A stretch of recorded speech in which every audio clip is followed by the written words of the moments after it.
144,000 elect men, bro. That's 144,000 elect men who the Lord has deemed basically to destroy the whole planet. Okay?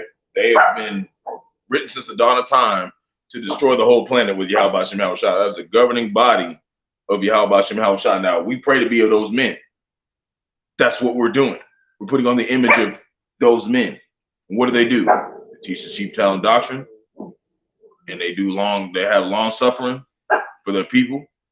You know what I mean? And they do those things. Now it says in Corinthians, don't dare make yourself part of that number. So we don't know who the elect is, but we hope to be part of that number. And then you also have the honorable multitude, which is a number that cannot be numbered. Okay? Which consists of men, women, and children as well. Okay? But most of the men are doing what? They're putting on the image of the elect, just in case you might be one of those men. See? We're supposed to image these men, you know? But this is the Lord's system. Like, nobody can say who the elect is. We don't know who they are. That's why I said don't dare put yourself part of that number in Corinthians. So we say, Lord willing, we're part of that number. Lord willing, we're part of that number. Lord willing, that we are able to be partakers of his supper, which is his truth. Okay? So now this lesson that I'm going to get into, I have an immediate family member, and they are starting to wake up into the truth. And they are asked the question, who is Esau Edom? So we're going to get into that today, and Lord willing, this is edifying.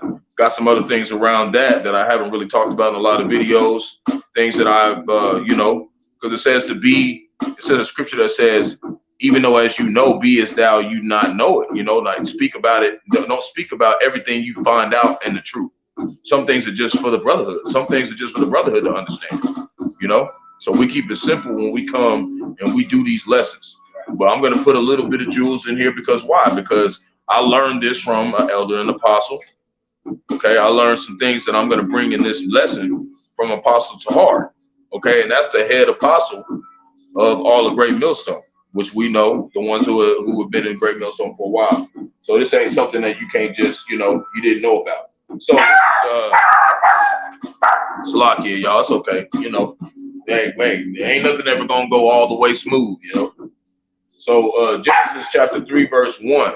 Okay, so we're gonna start right here. And actually, I want to start right here because the person that I'm talking about, they want to understand who Esau Edom is, right? So let's look up this first.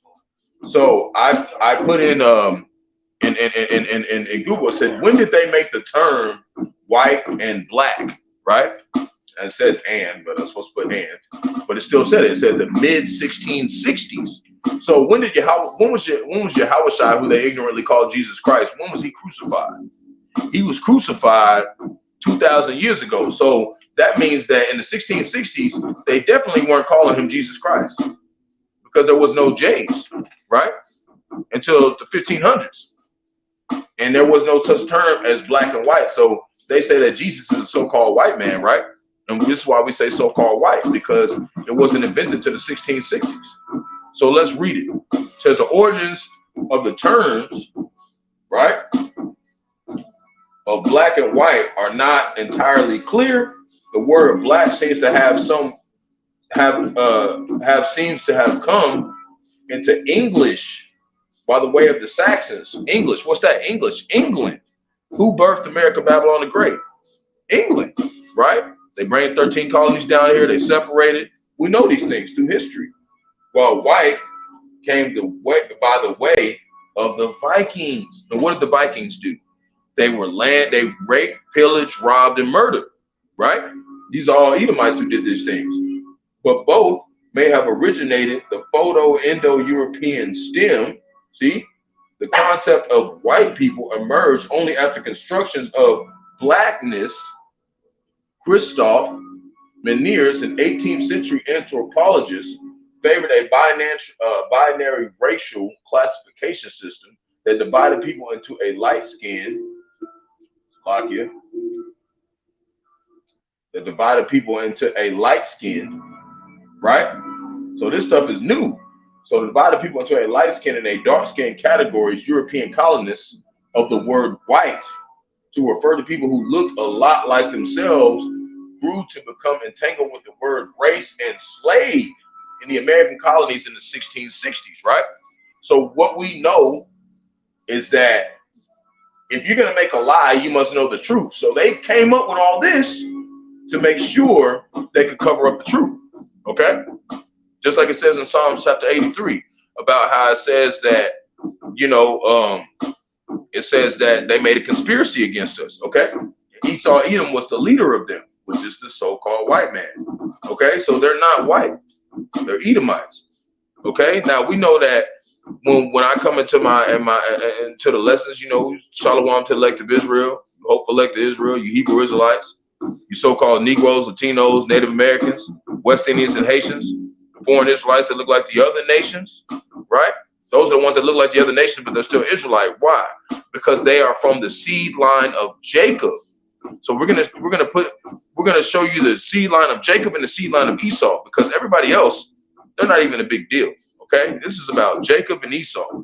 Okay, and we're gonna break that down, and we're gonna try to do it in a way where it's understandable and it's edifying to the flock. And I might not mention everything, but I'm gonna try to do it to the best of my abilities, through the power and spirit of Yahawah, Bahasham, Yahawashi, to make sure that we do this in a way where it's not too revealing. You don't want to reveal everything to someone new coming into the truth, okay?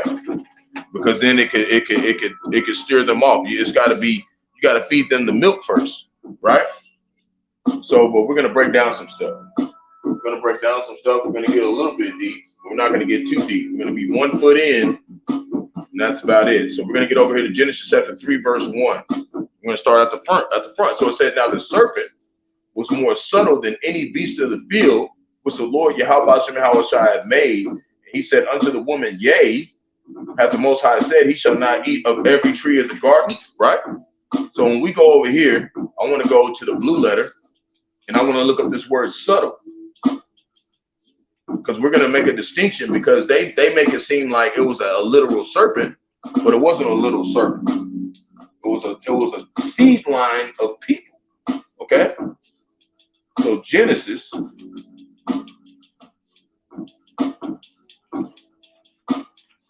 you know, because it said without Yahawah Yahawashi, we can do nothing. So we know that we got this understanding from the Lord. It's the fall of men, right? That's what it starts with. So it said, now the serpent was more subtle than any beast in the field which the Lord Yahawah Yahawashi had made. And he said unto the woman, yea, hath the Most High said, ye shall not eat of every tree in the garden, right? So we're going to go to that word subtle. So the beat was subtle. What is subtle? Right?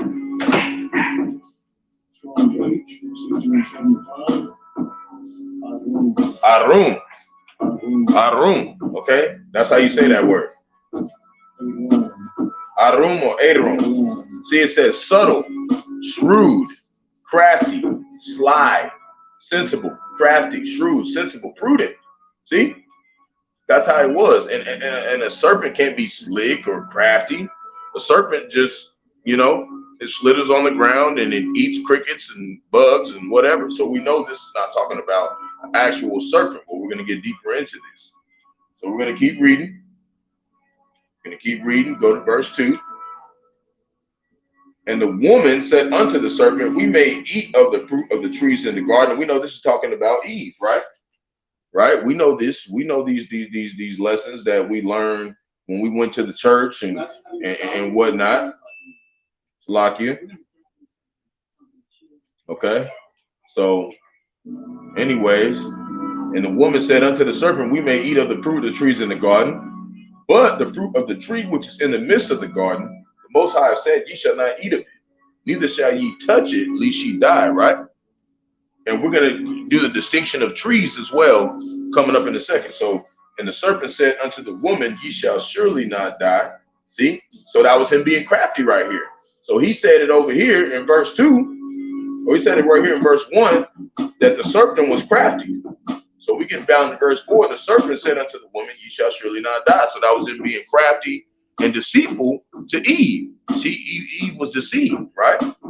For the Most High knoweth that in the day that ye eat thereof, then your eyes shall be open, and ye shall be as gods, right? Gods, but lowercase gods, knowing good and evil. So that's how he was crafty. You see, he was saying like, yeah, you'll be gods, but you know, we are gods, but we are lower gods. We're lower than Yahawah, Bahasham, Yahawashi. We're his children. Okay? And if we don't obey what he says do, we get punished for it. But this was the blueprint that the Lord set up, because how do we know? In Acts 14, verse 22, it says, through much tribulation shall we enter in the kingdom of the Most High. So we had to go through these things to understand his ways, okay, over time. Because he said his ways is not our ways, right? So verse 6, and when the woman saw that the tree was good for food, and that it was pleasant to the eyes, and the tree to be desired to make one wise. But when have you ever ate a fruit and it made you wise? When did you ever eat a fruit and it made you smart? So this is showing you that this is a parable. This is something that the Lord is showing, that this is not any regular tree. This is not really a tree. Okay, but we're going to break that down. So she took the fruit thereof and did eat, and gave also unto her husband with her, which we know is Adam, and he did eat, right? So then it says, and the eyes of them both were open, and they knew that they were naked. What does that naked mean? It means that they knew the difference between good and evil, right? Right? They weren't necessarily truly naked. Okay, that had nothing to do with it. And they sewed fig leaves together. Now, this part where they sewed fig leaves together, people think that's talking about they put together like some cloth or something to hide themselves because they was naked from the Lord. But that's not really what happened. Okay, that's not how it's broken down, because later on it talks about how he made clothes. Adam made clothes for his wife, right? And this wasn't an over one night process. This happened over time. Okay, so we're gonna break it down. So they sewed fig leaves together, which means what? They covered themselves in the ideology of the other nations. But we're gonna break that down in a minute. So when they made themselves aprons, and they heard the voice of the Lord, the Most High, walking in the garden in the cool of the day, and Adam and his wife hid themselves in the presence of the Lord, Yahawashi, amongst the trees of the garden, right? So they hid themselves in the trees. But now we're going to go over here before we keep going. We're going to go to Ezekiel. Well, we're going to go back to this.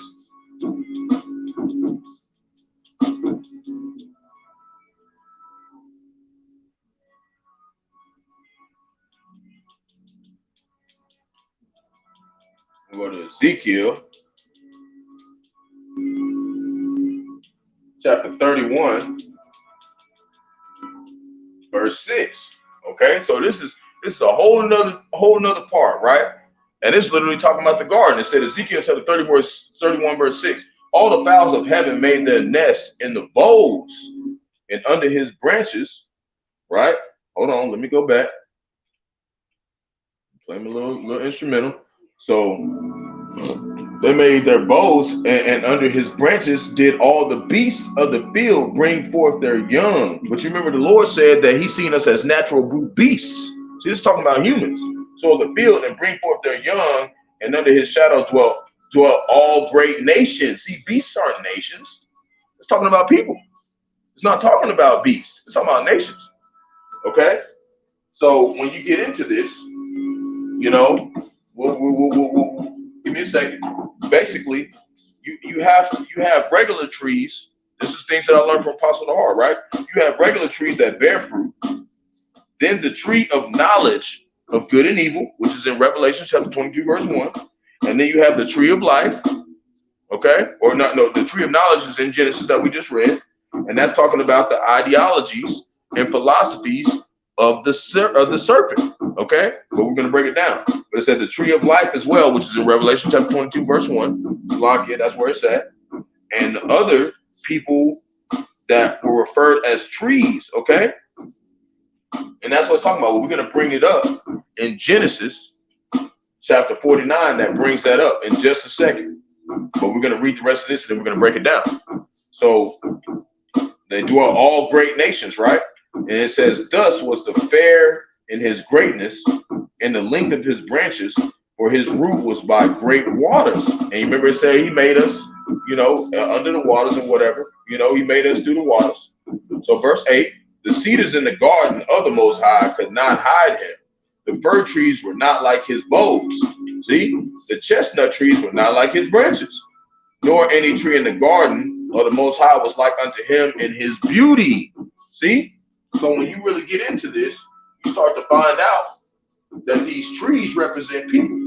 Okay? So right here in verse 8, we're gonna go over here.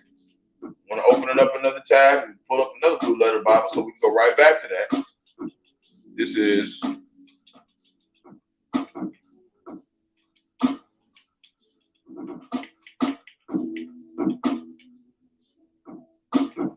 Genesis chapter 49, right?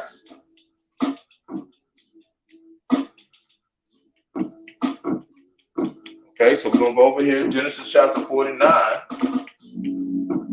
verse 22.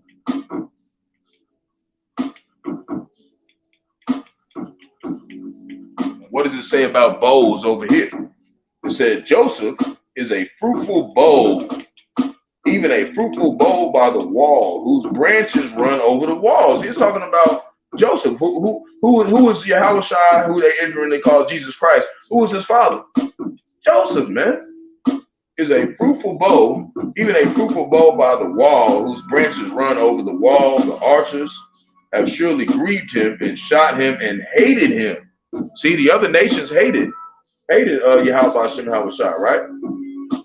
Okay, but this isn't talking about the Joseph that's coming into the time where he has Yahawah, but this is just showing you that it's talking about the people, and really it is, it probably is the same Joseph, because we go through a certain phase, which I'm going to explain in a second. So the archers have sorely grieved him and shot him and hated him, but his bow abode in his strength, and the arms of his hands were made strong by the hands of the mighty power of Jacob. Mighty, the Most High was Yahawah from Jacob.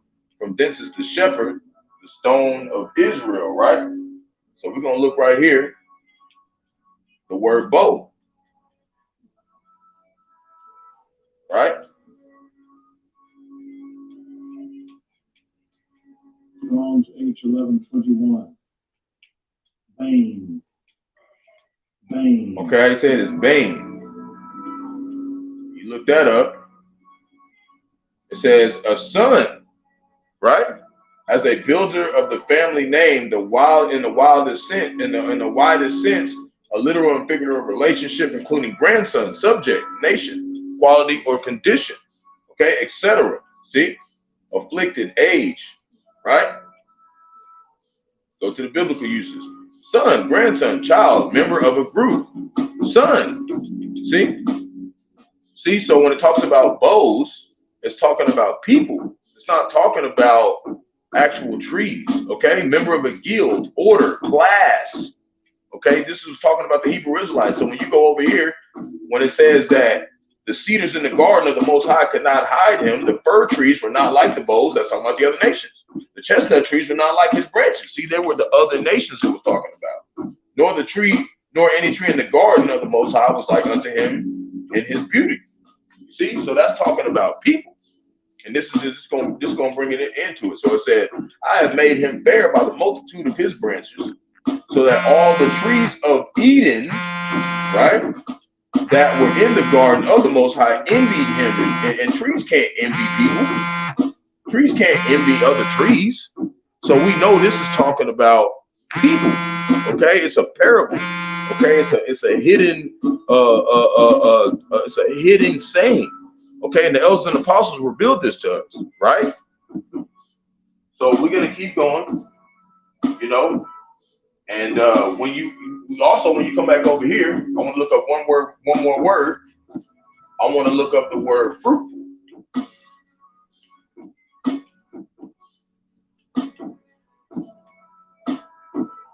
So fruitful, right?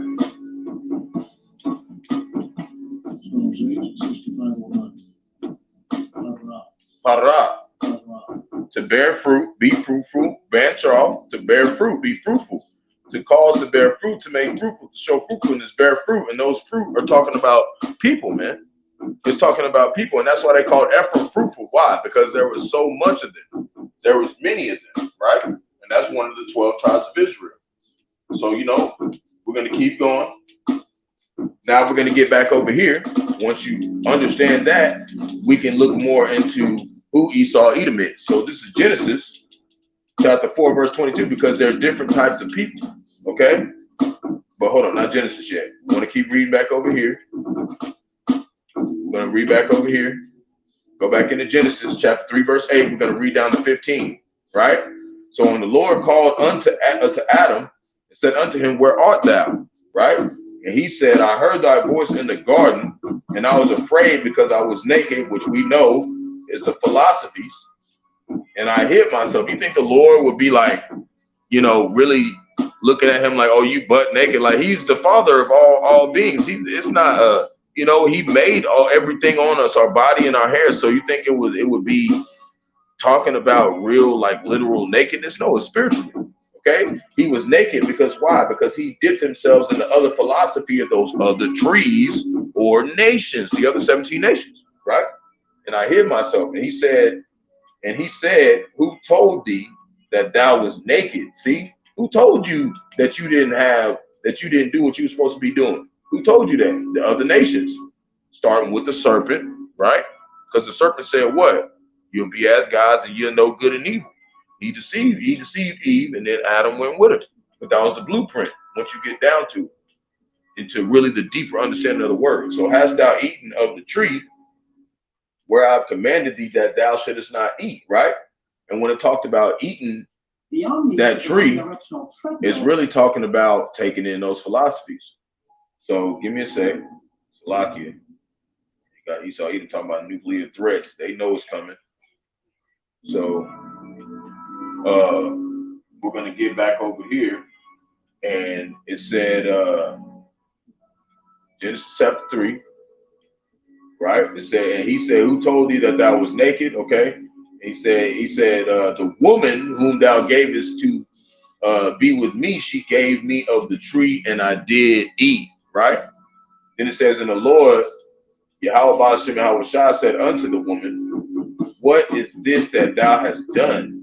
And the woman said, the serpent beguiled me, and I did eat. What's beguiled? What's that? What is beguiled? What did he do? What is beguiled?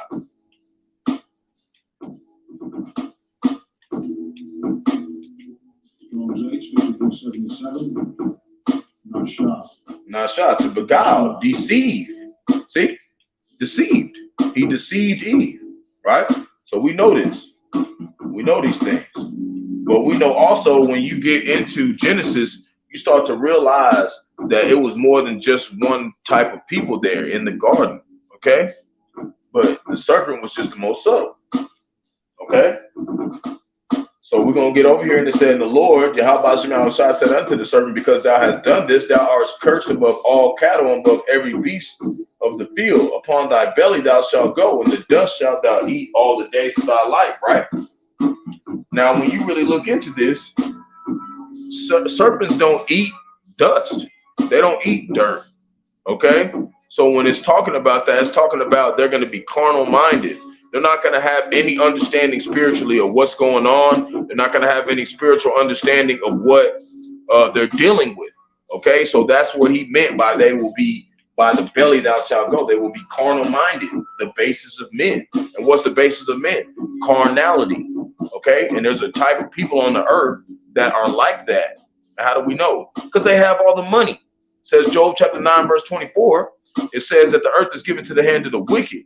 He covered the faces of the judges thereof. And not let alone he covered the faces of the judgments, he covered up judgment. Okay, that's why people do sins and don't even understand that they're sinning, like eating bacon and pork and stuff like that. Okay, so, and then it says, if not, where and who is he? See, so this is him showing who, showing what? That who Satan is controlling and who is Esau Edom. But we're going to break it down a little bit more.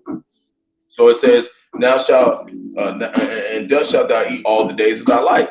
And I will put enmity, verse 15, I will put enmity, which means hatred, between thee and the woman, Okay, right? And it says between thy seed and her seed, but women cannot have seed. Okay, it shall bruise thy head and thou shalt bruise his heel, right? So we know that seed has to come from a man. Just like if you have an apple tree, it can bear apple fruit. Okay, you can't,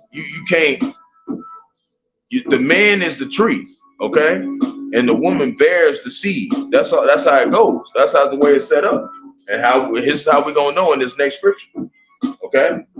And we're gonna pull up some other stuff about this. So it says, thy seed and her seed, it shall bruise thy head, and thou shalt bruise his heel, right? Now that is talking about a future prophecy right there.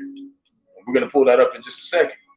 But like it says, verse 16, unto the woman, he said, I will greatly multiply thy sorrow and thy conception. In sorrow thou shalt bring forth children, right? So who's that talking about? That's talking about Eve. And thy desire shall be to thy husband, and he shall rule over thee. See, we're supposed to rule over the woman, right? We know this. So when you go right here, it says, now shall bruise his heel, right? We're going to go back, and we're going to look up 2nd Esdras, chapter 6, verse 9. And that's what it's talking about, this right here.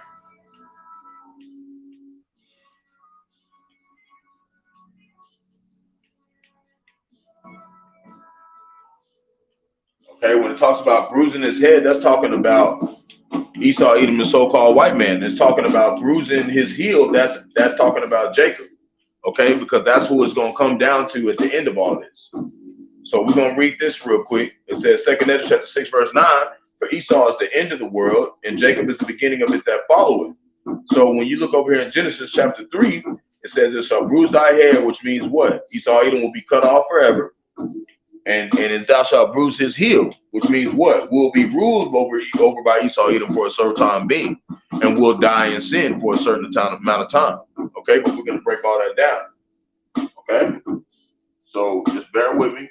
We're going to, like I said, we see that the woman, okay, is going to not be, the one that is in head leadership. That's why I said in Jeremiah chapter 31, verse 22, that there'll be a new thing during the earth, women shall compass a man. And when that happened, what happened? Things increased and sin increased. Things started falling apart because that's not the order of Yahawah, Bahasham, Yahawashi. Okay? But we'll get into that because it says in Malachi chapter 3, verse 6, the Lord doesn't change. So if he doesn't change, then why would he change his setup? Why would he change his own setup? That would be blaspheming himself. But first we're going to go over here and we're going to go back to Genesis chapter 4, verse 22. Okay, and we're going to deal with Cain first. Okay, we're going to deal with Cain for a second. Okay, and let's read about him because we know Cain killed Abel. We know these things, and we're going to explain, today through the power and spirit of Yahawah, Bahasham, Yahawashi, how basically the story of Cain and Abel is basically the same story, okay, of Esau and Jacob. It's the same setup, okay? Because why? Because it says in Ephesians chapter 6, verse 12, we don't battle against flesh and blood. We're battling against spiritual wickedness. And he said in Wisdom of Solomon chapter 12, verse 1, his incorruptible spirit is in all things. So that means that what? Your soul doesn't get destroyed. It comes back into a fleshly body and plays out its part, its destiny, its lot. Okay? And that's how we know we're not new here. Okay? But we got other scriptures to prove that. So hold on. So Genesis chapter 4, verse 22, we're going to look at some characteristics of Cain, and we're going to look at some characteristics of Esau. So it said in Zillah, she also bare Tubal Cain, an instructor of every artificer in brass and iron. And the sister of Tubal Cain was Nemea, right? So we're going to look up that word Tubal Cain. Okay, that was one of his sons, right? And he's the one who made all the weapons, right? So we're going to look up his name real quick.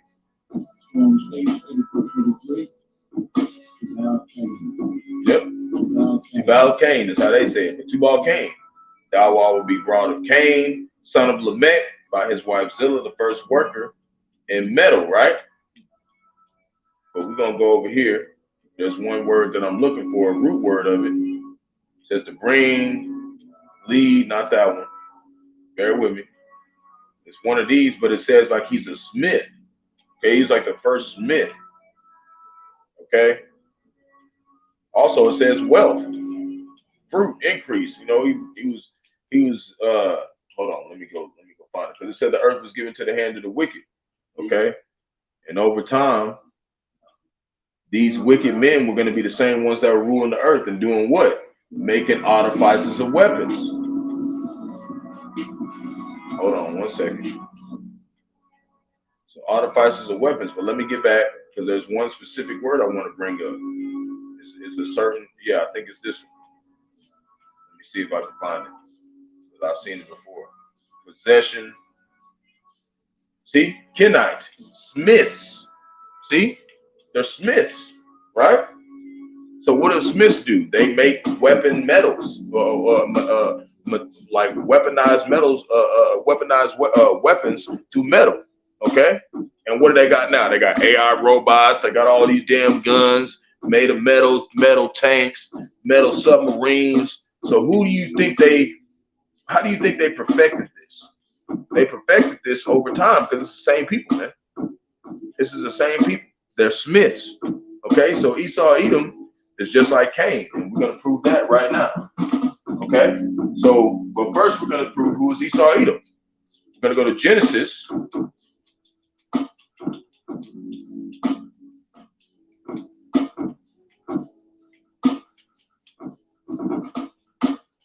Chapter 22 or 25. Yeah, 25 verse 22. Okay, we're going to break this down. Okay, and it says, and the children struggled together within her. Who are those children? That's Esau, Edom, and Jacob. Esau and Jacob. Those are the children. And she said, if it be so, why am I thus? So she asked the Lord, why are they fighting each other in my womb? Why? Because they were already fighting back then since the beginning. In Genesis 3:15, he said he will separate the seed. Okay? And this is him doing it right here. Okay? He's separating the seed, because we know that Cain and all them died in the flood.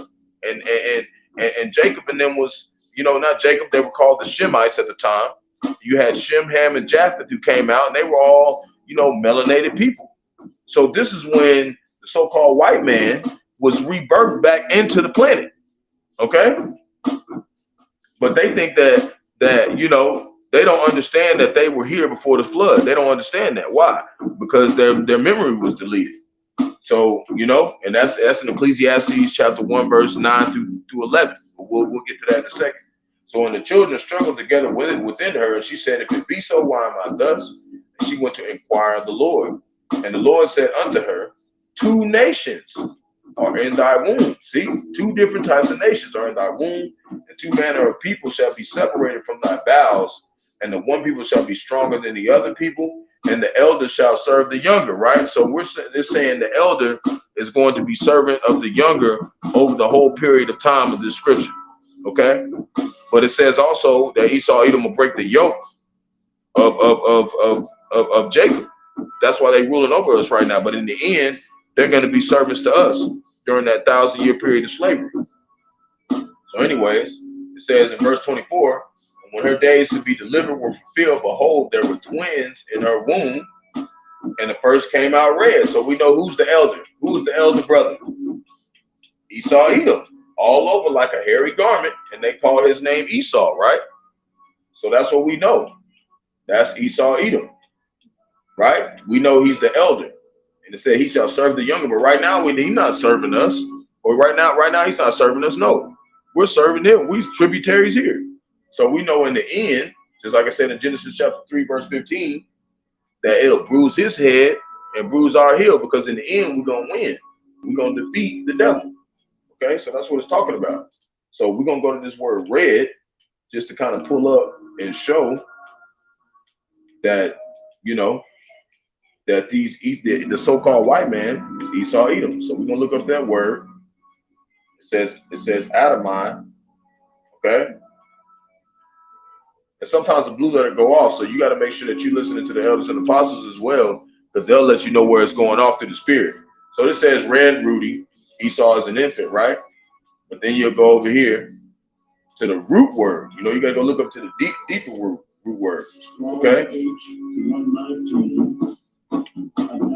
Okay? And look, it says Adam, to show blood in the face. See? So that's how we know who is the Edomites, the European nations. Okay, the ones that don't have no pigment, i.e. flush, you know, when they blush and stuff like that, or turn rosy, be dyed, made red Rudy. But we know that all of them aren't Edomites. Why? Because they come from the seed line of Jacob. Some of them are Jacob. Okay, but they can see through the spirit. Esau, Edom is carnal minded because he's the serpent. Okay, and when you look at Revelation chapter 12, verse 1, okay, we're not going to read it at all, but we're going to read just the title of it.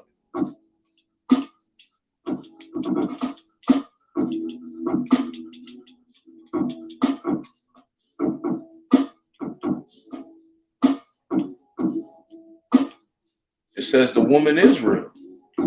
The woman is Israel. But who is Israel? We're going to pull that up. Who is Israel? Okay? But first we're going to pull up why Esau Edom has to be judged. Okay? But Israel is basically Jacob. Okay? His name was turned to Israel. We're going to pull that up in a second. So Genesis.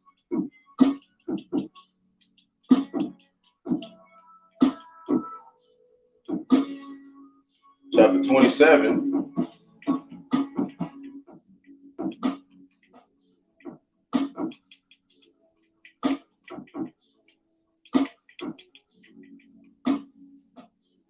And it reads, and Esau hated Jacob because of the blessing wherewith his father blessed him. And Esau said in his heart, which is his mind, when you look it up, it means his mind and a will. It says, the days of mourning for my father are at hand, and I will slay my brother Jacob.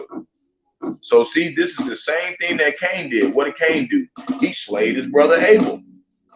Okay, so we know this is basically the same story. Okay, just different bodies. But it's the same story, but this time it was nations of people involved. Okay? That and all those nations of people that were involved were the ones that were coming back from the flood. Okay? Dealing with the same spirits. That's why I said we don't battle against flesh and blood. We battle against spiritual wickedness in high places. Okay? So we're gonna also read this. When you look in the New Testament, this is Jude chapter 1, verse 11. Why do they say this? Why do they say this if Cain is not involved? You know, because Cain came into, basically turned into Esau Edom, was reincarnated. So Jude chapter 1, verse 11, it says, woe unto them, that they have gone in the way of Cain. Who went in the way of Cain if Cain wasn't around? Esau Edom, because what did Esau Edom do? He was a hunter, okay? He had weapons. He was a man outside. He made weapons, man, to hunt. Okay? So that who else was like that? Cain. That's the only two people in the Bible that was like that. Okay? So and they gone in the way of Cain and ran greedily at the era of Balaam for reward and perished in the gang saying, of course. So that's showing that even in the New Testament, the way of Cain is what? The same way Esau Edom get down. They get down the same way. So that's how we know that they are connected. Okay? So we're going to keep reading. This is Revelations. I want to put this up. We're going to put a little bit of it. Revelations.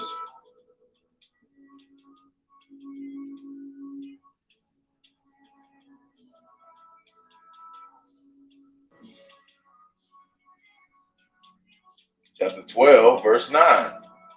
This is going to make a point. Okay? So it says, and that great dragon was cast out, that old serpent called the devil, who was the serpent, the same people that deceive Eve, who still do today. Okay? Shalom, bro. Yahawashi, Shalom, Yahawashi, Barak, and Shalom to all those who out there who are listening. Yahawashi, Barak, Lord willing, is edifying to you. So that old serpent called the devil, and we know devil just means deceiver, and Satan, because devil is basically Lucifer, which is a so-called white man, who Satan, the spiritual demon, works through. That's why he asked Satan, when the Lord asked Satan, where have you been in Job? where have you been? Where have you came from? He said, I've been up and to and fro and up and down the earth.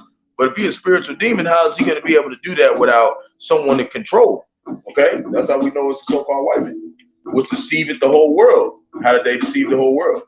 Well, we will read it in a second. He was cast out into the earth, and his angels were cast out with him. Right? Verse 10, and I heard a loud voice saying in heaven, now has come salvation and strength in the kingdom of our power, which is Yahawah, and the power of his Mashiach, which is Yahawashi. For the accuser of our brethren is cast down, which accused them before our power day and night. And that's what they do. They accuse us as thieves, wetbags, savages, spooks, and people that aren't intelligent. Okay? But we know that it said Esau, Edom, or it said Cain was what? You shall be the basis of men, and you're going to be a thief and a vagabond in the earth. So who really is the ones who don't really know the Lord, right? So we ain't gonna go too far into that. But you know, it further understands, you know, the further understanding of this right here. I'm gonna post a video on the bottom that I learned from GMS and the Truth for Orlando. It's called Why Is There War and Weapons in the Land of Uprightness, and that's gonna break down to you more about, you know, that topic. But I want to keep going. So we're gonna do Mark. You know, we're gonna do Mark. Hold on. I want to do one more thing. I probably have it down there. It's right here. When I talk about they deceive the whole world, it's right here.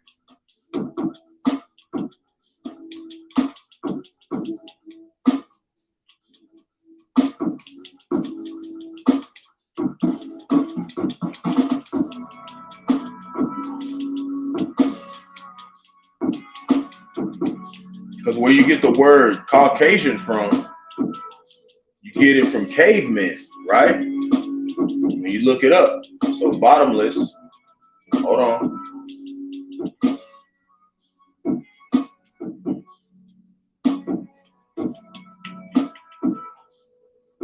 So when you go over here to Revelations chapter 20, verse 3, and it reads, let's start at 12. It says, and he laid hold on the dragon, that old serpent, which is the devil, and Satan, and bound him 1,000 years. See, he put him in the cage for 1,000 years. And what's that time? The Byzantine Empire, okay? And when you look that up, it talks about how basically the Roman Empire was taken down, and Judah, Benjamin, and Levi ruled for 1,000 years. And Judah is the so-called Negroes. Benjamin, you know, is the so-called Native Americans, and the Levites are the Haitians. Okay, we ruled the whole earth for a time being, and that was that time that the Lord bound those Edomites for 1,000 years. Those Satan, the devil, which is the deceivers. But what did he do after that? Verse 3: and cast him into the bottomless pit, which is the cave, and shut him up, and set a seal upon him, that he should deceive the nations no more. See, they were deceivers. And what did they do in Genesis 3:15? They were deceiving people. The dragon, just like the serpent. That's why I said that old serpent. It's the same people. Okay? So till the 1,000 years should be fulfilled. And what's that? After the Byzantine Empire ended, which is around the 1500s. And after that, he must be loosed a little season, which is this season right now that we're in. We're in that season right now.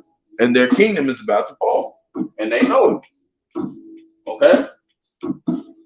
So this is what we're gonna get into. Mark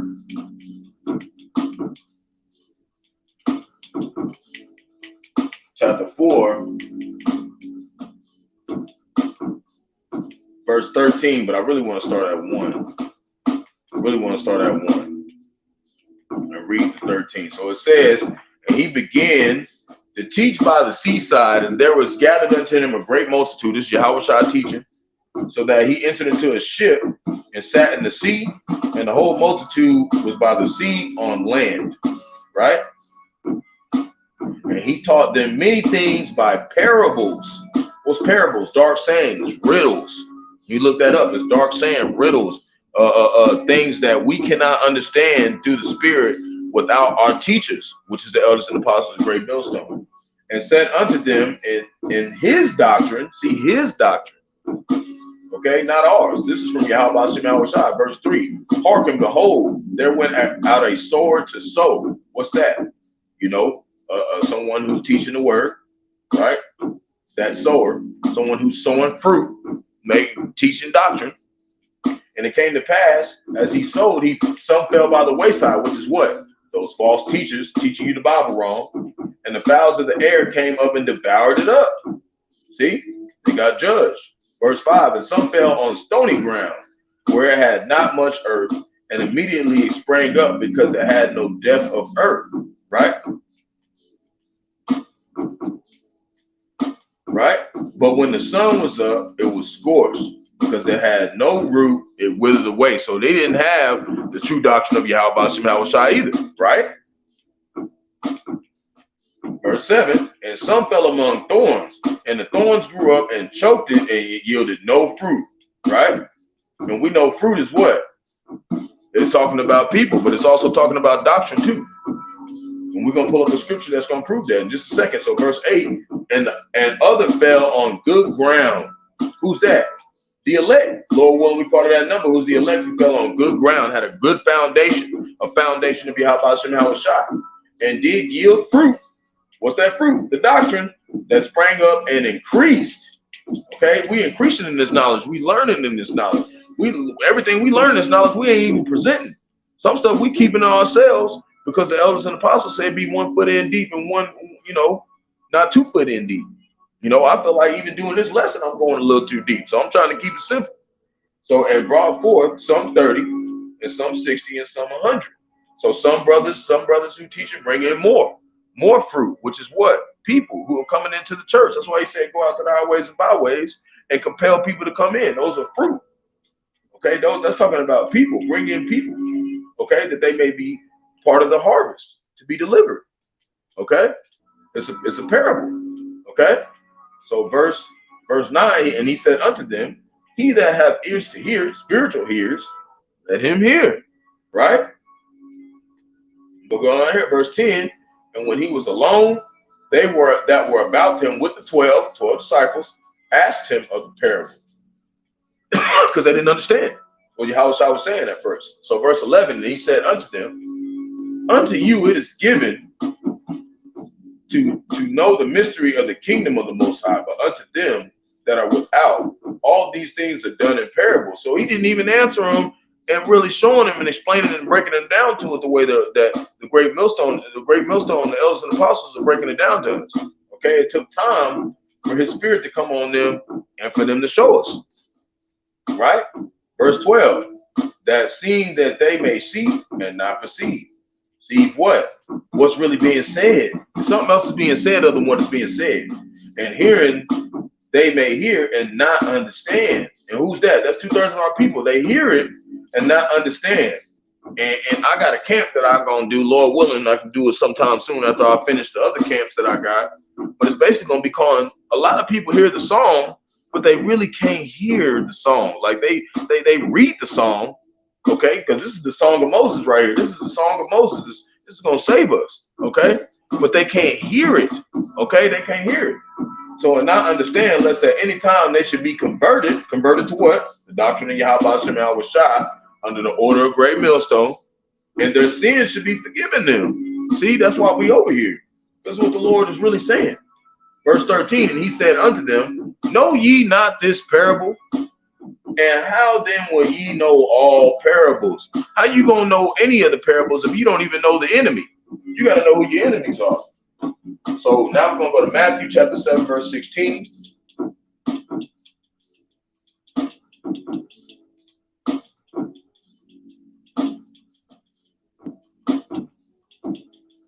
And when you look at Revelation chapter, just to bring this up, when you look at Revelations chapter 22, verse 1, it talks about the tree of life. That's the tree of immortality.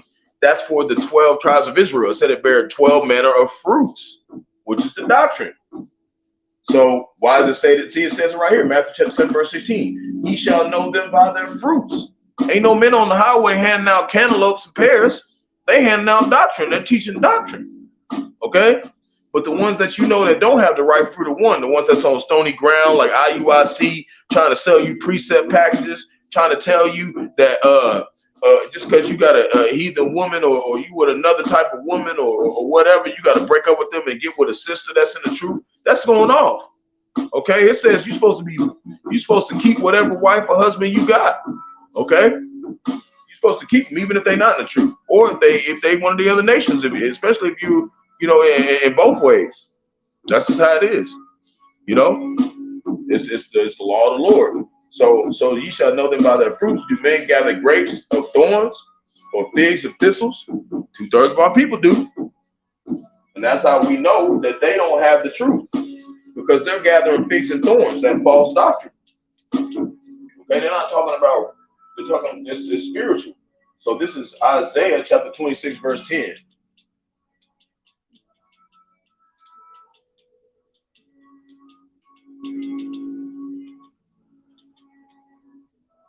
Okay. And it reads, let favor be shown to the wicked, right? So that's why they got the earth right now, because they're wicked. And you got three types of men. You got the son of men, okay, which is other 17 nations. Then you got Yasharallah, the sons of the living power. And then you got the sons of the wicked, which is Esau, Edom, the so-called white man.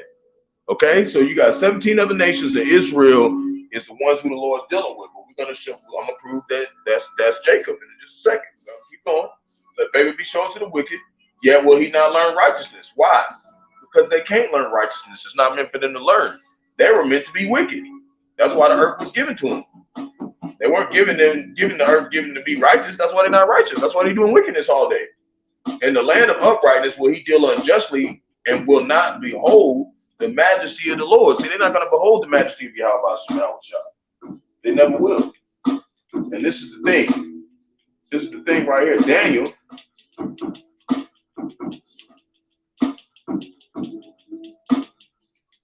chapter 12, verse 10.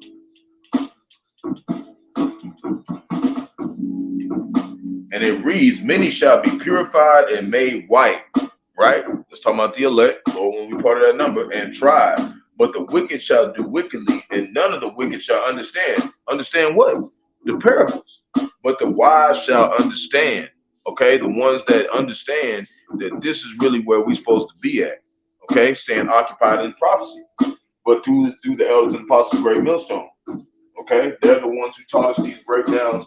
They're the ones who taught us how to be men of the Lord, men and women of the Lord.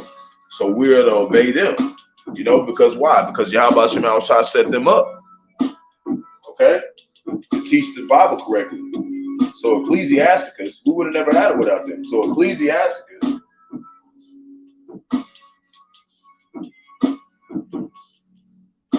no, this is, I'm going to do Ecclesiastes.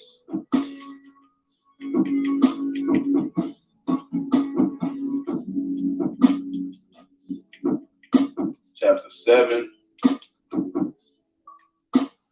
verse 9. Hold on. Verse 1. Yeah, 1 verse 9. Okay? This is to show that this is all happening over again.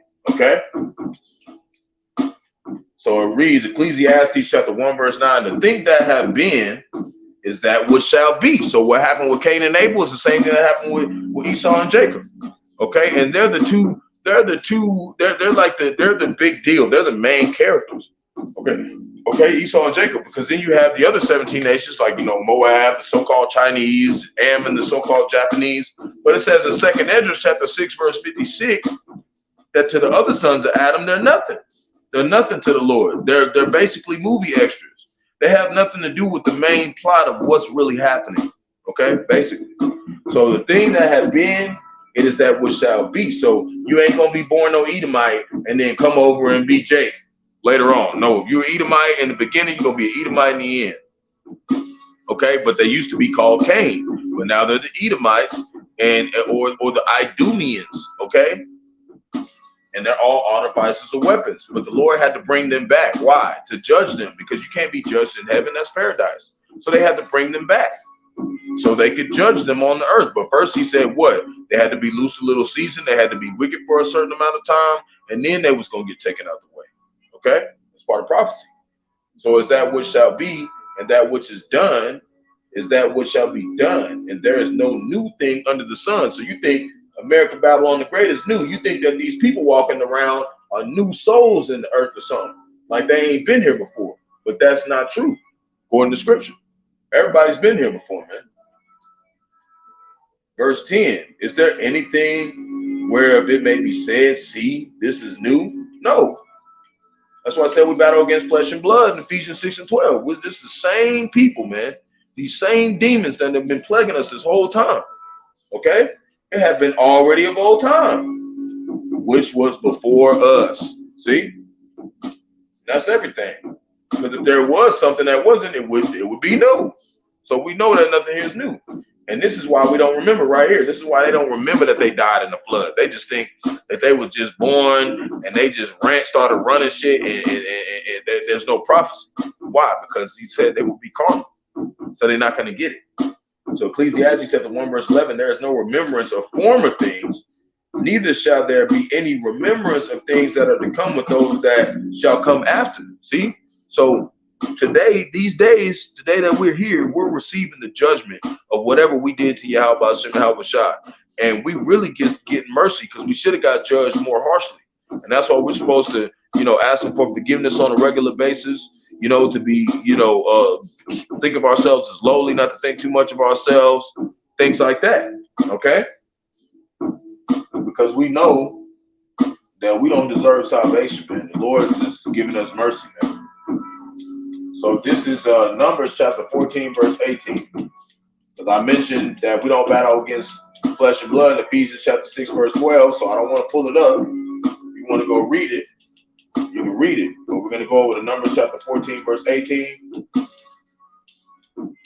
My mark is coming up. I didn't want to make it too long, but I got a little bit more precepts left.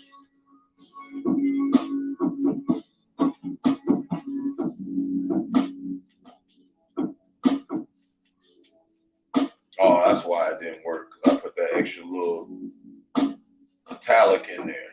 So Numbers chapter 14, verse 18.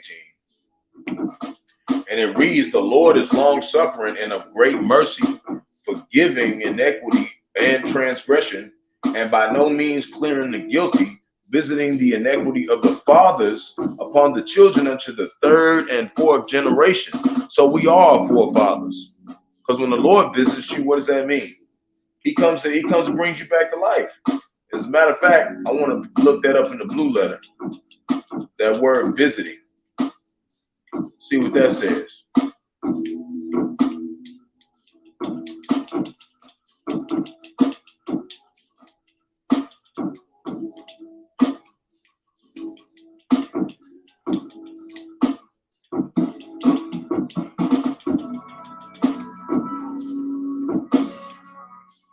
Like I said, great mercy, forgiving the iniquity and transgression, but by no means clearing the guilty. He's not going to clear the guilty.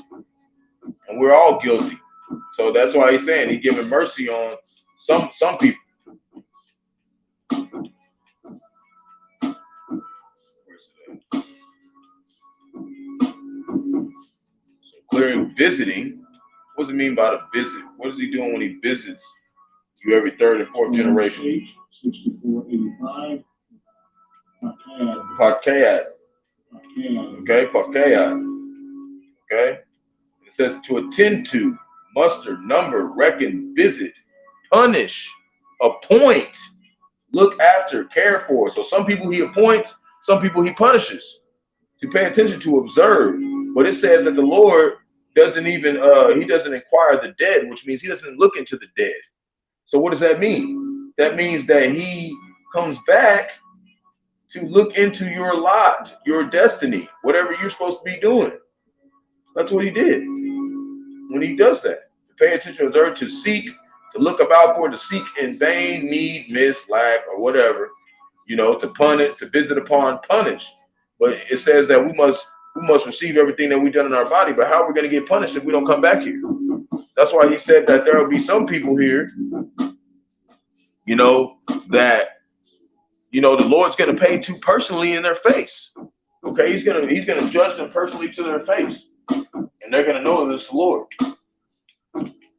Okay, and it said in Matthew it said that many of us won't taste death until we see the Lord coming in His glory. Now, there part of that is some of them won't taste death because why? Because they'll be the elect and they'll be made immortal. Some of them won't taste death because they're gonna be sent before Yahawashi and put to death right in front of them. Some of them gonna get nuked. Okay, so it's a both sides kind of situation. You know, while people are getting destroyed, they're going to be the elect getting saved all at the same time. So Genesis chapter 35 verse 1, going to deal with the whole thing with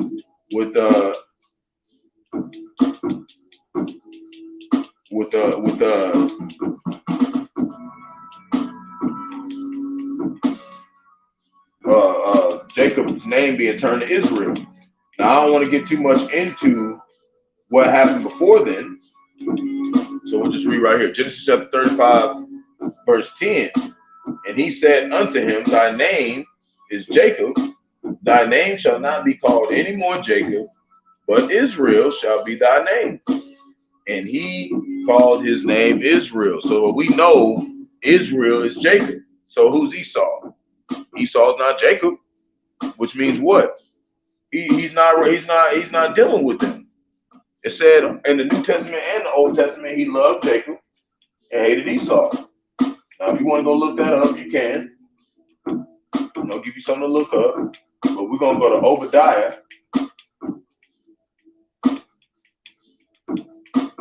We're going to show you why they got to pay.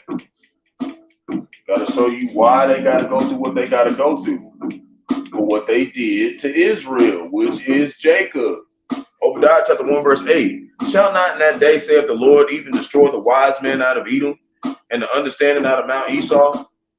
Verse 9. And the mighty men, O Teman, shall be dismayed. Teman is like the capital cities of Esau, Edom.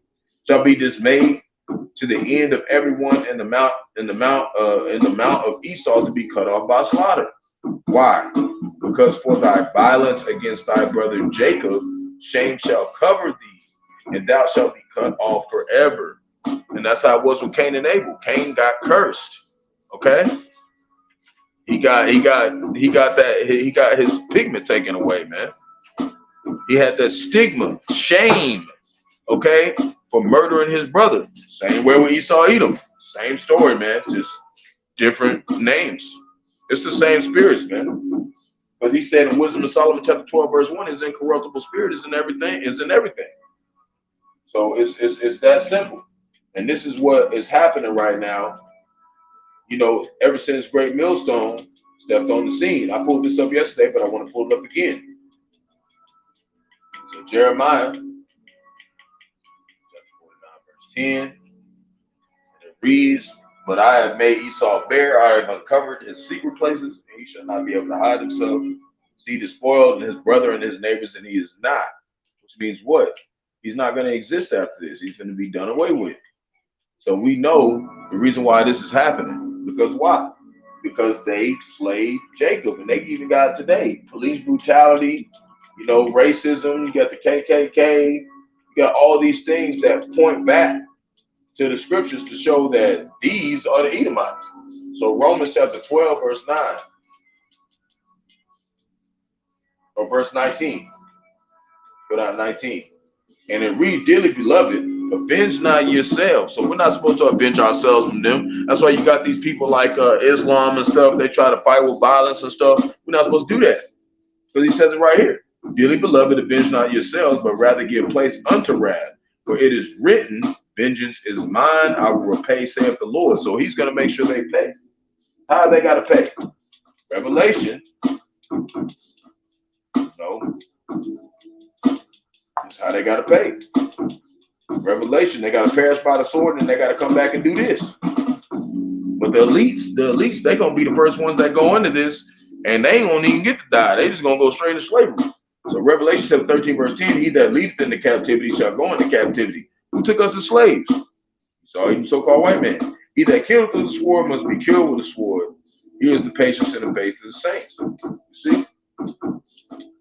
So we know they got to pay, man. There's no way around the judgment of the Lord. It don't matter what none of us say. The Lord's gonna do what He's gonna do. You know, we're just saying the water, which means thank you to Yahawashi, that we're the ones who are actually able to understand what He's about to do. Everybody else is gonna be blindsided. Okay, not gonna know what's happening. So now, when I went back earlier, you know, when you're looking at Kings, it talks about how King Solomon had 1,000 wives, or he had 700 wives and 300 concubines, and he had children with all those women, right? So that means that all of us look like other nations, because once you really get into the spirit, you start to understand, you know, who all Yahawashi was, because he came back more than once. Okay, but we don't want to get too much into it. But we know he was King Solomon. But once you start getting into it, you'll start to understand how that was so. Okay, once you really go study about King Solomon, you know, he was the wisest man on the earth. He had more money than any other man. You know what I'm saying? He had certain things. We knew he was Isaac. Why? Because Isaac was able to bless Esau, Edom with the sword, and he was able to bless Jacob with the blessing. And it says in Colossians that the Lord, He's not going to allow somebody else to basically, He's not going to allow somebody else to take His glory. That's His glory. He's the one who gives dominions and powers and all those kind of things. He's not going to allow somebody else to do that. So if somebody's doing that on the earth, or they're taking dominion, it's always going to be Yahawashi. But we're not going to get into that too much. So it says testing the spirits. It says, beloved, believe not every spirit, but try the spirits. So there's going to be some people that look like so-called Japanese people. There's going to be people that look like so-called Chinese people, but they might be Israelites. So we have to try them by the spirit. Why? Because we know Esau, Edom is what? The basis of men, carnal. Okay? Whether they are of the Most High. How do we know? Through the spirit. You can't know through the flesh, because many false prophets are going out into the world. And you got these people out here saying, well, they're those black Hebrew Israelites are teaching racism. And no, we're not. It's not about your skin color. It's about are you from the seed line of Jacob? Are you from the seed line from Abraham, Isaac, and Jacob? Because that's who was promised the kingdom, man. So that's what we're trying to get at. You know, it's deeper than what it seems. You know, and there's other things that we could bring up, but I don't want to bring up too much. I feel like I already put a lot of you know, put a lot of truth in that. So I didn't want to put too much in it. You know, because they say not to get too deep in it. So you know, Lord willing, it wasn't too much, and it was edifying to the person that asked me that question. You know, which is actually somebody that I know. They're the immediate family of mine, and they're starting to come into the truth. So, you know, Lord willing, is edifying, fine to them. And, you know, we're here to teach the truth, you know, and the scriptures is supposed to cut you. It's supposed to make you be like, man, you know, I got to change. Okay. So, you know, some things you just got to bear with and deal with, whatever that is that you may be going through. So shalom to elective Israel, to the hopeful elective Israel, you Hebrew Israelites, so-called Negroes, Latinos, Native Americans, West Indian Haitians, and the foreign Israelites that look like the other nations, scattered across the four corners of the earth. Want to give all praise to the Barak, Yahawah, Yahawashi, Barak, Yahawah, Yahawashi. Got to give all praise to Yahawah, Bahasham, Bahasham, Qadash. Want to give double honors to the elders and apostles, the great millstone, led me to the truth. Been ordained by the Lord to teach the flock how to live, repent, pray, fast, and show forth the Lord's righteousness and mercy, judgment, beginnings, and wrath to all those who are part of the elect, to the hopeful elect. Lord, when we part of that number, Lord, wouldn't be edifying to those who fear the name of the Lord and striving to show forth the Lord's righteousness every day to the best of their abilities. And judgment always comes to light. Chapter 9, chapter 3, verse 5. It is not slack. 2 Peter chapter 3, verse 9 is unto a ring. 2 Peter chapter 5, verse 42. So, Lord, when this is edifying, ball. Lord willing, we make it out of here and be able to, you know, and if not, serve in the name of Yahawah Yahawashi another day. We here. So, shalom.